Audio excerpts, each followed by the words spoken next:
Hey, yeah. Hi, good to see you. Oh, glad to start the morning off with a friend. But I also want to say thank you to Susan, who's been doing this for 7 months now, every month, assembling speakers and being air traffic control pretty much for a bunch of cannabis cats, and we're hard to herd. So thanks, Susan, Thank you. and looking forward to the discussions next month too.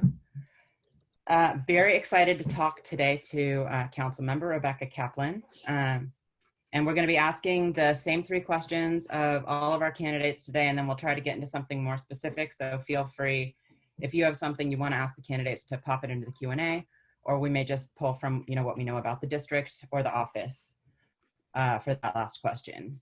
But I want to give every candidate a chance to introduce themselves.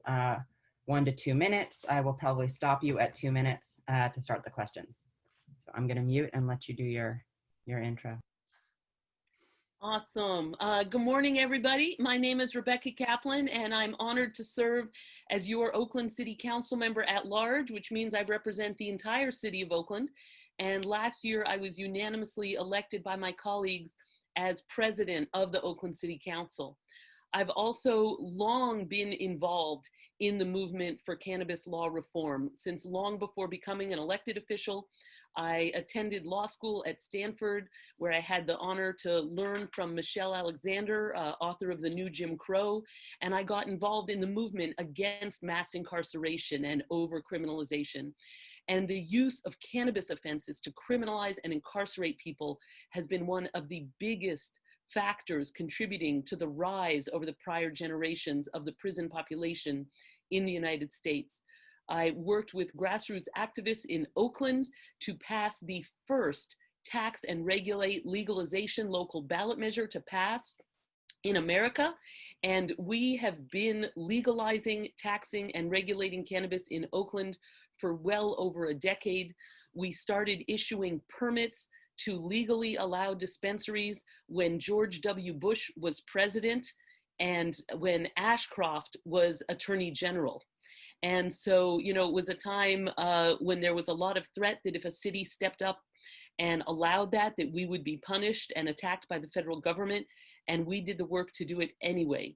When the feds came in to shut down Oaksterdam, I showed up there to denounce it and work to pass laws in Oakland to prohibit colluding with that kind of oppressive use of law enforcement resources against our licensed facilities. And so, it's interesting over the years because when I first proposed legalization, I think I was the only elected official in my town saying it at the time originally, and it was considered a radical position. And now more and more people have come to accept that. The public view has changed dramatically, but many people who had criminal records from before continue to be excluded and to suffer and need to have those records wiped out. So I would consider that to be another piece to continue to fight for moving forward, as well as working with our local cannabis movement and industry to make sure that our regulations and taxes don't drive them out, but actually support their existence. Thank you so much for having me here. Again, it's Rebecca Kaplan. My website, which I've also put in the chat, is kaplanforoakland.org. And it's a pleasure to be with you all today.